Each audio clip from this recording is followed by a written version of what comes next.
Bonjour Moïse, Bonjour, Monsieur Wan. vous êtes à Ankara au Togo. Soyez le bienvenu, nous vous écoutons. Et Monsieur Wan, j'ai écouté sur la chaîne RFI que Monsieur Poli, l'activiste togolais, a été inculpé à 2 ans de prison ferme pour un crime de trouble à l'ordre public. Son avocat affirme qu'il n'y a aucune charge retenue contre lui. Ma question est de savoir, le juge, avant de l'inculper, a appuyé sur quel type d'éléments avant de l'infliger cette peine? Alors, on va tout vous expliquer. Folie Sachivi du mouvement En aucun cas a effectivement été condamné à 36 mois de prison, dont 12 avec sursis, ce qui fait donc 2 ans de prison, effectivement. Bonjour Peter Sassou Dogbe.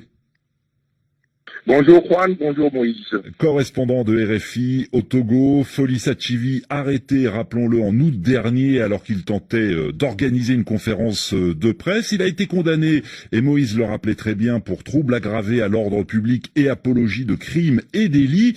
Seulement voilà, ses avocats affirment qu'aucune preuve n'a été apportée durant le procès. Expliquez-nous sur quel élément le juge s'est appuyé pour le condamner. Eh bien, le juge s'est surtout fondé sur le fait que le mouvement en aucun cas n'a pas de base légale. L'association que dirige Folie Sachivi est en marge des lois de la République, dit le procureur. Folie Sachivi n'a pas d'autorisation avant d'organiser sa conférence de presse ce jour du 22 août où il a été appréhendé. Le procureur a entré dans le dossier des captures d'écran appelant à une caravane dans le cadre d'une journée du Togo rouge. Selon le procureur toujours, Folie Sachivi est un tribun qui se bat pour attirer la sympathie de ses militants.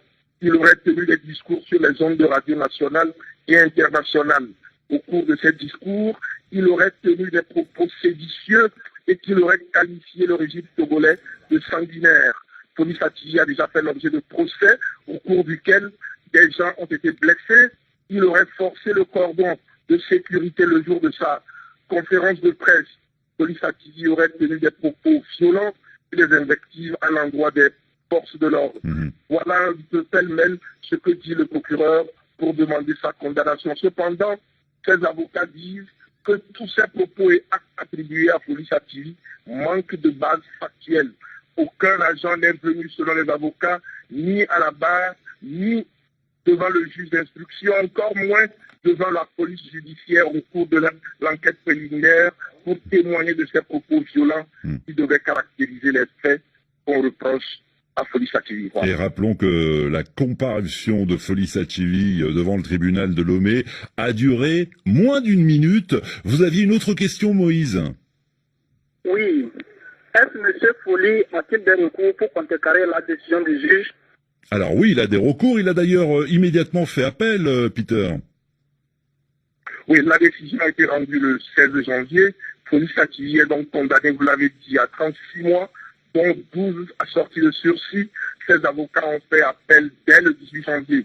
Selon les avocats, ils attendent que le dossier soit enrôlé, que le jugement soit débattu et fasse l'objet d'un nouvel examen par la chambre correctionnelle de la Cour d'appel. Ouais. En 2 mots, Peter Sassou Dogbe, quelles sont ses chances d'être libéré?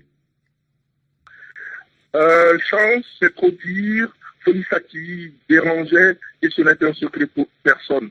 Folie Sachivi quand il doit comparaître, c'est tout un déploiement de forces de gendarmes et de policiers.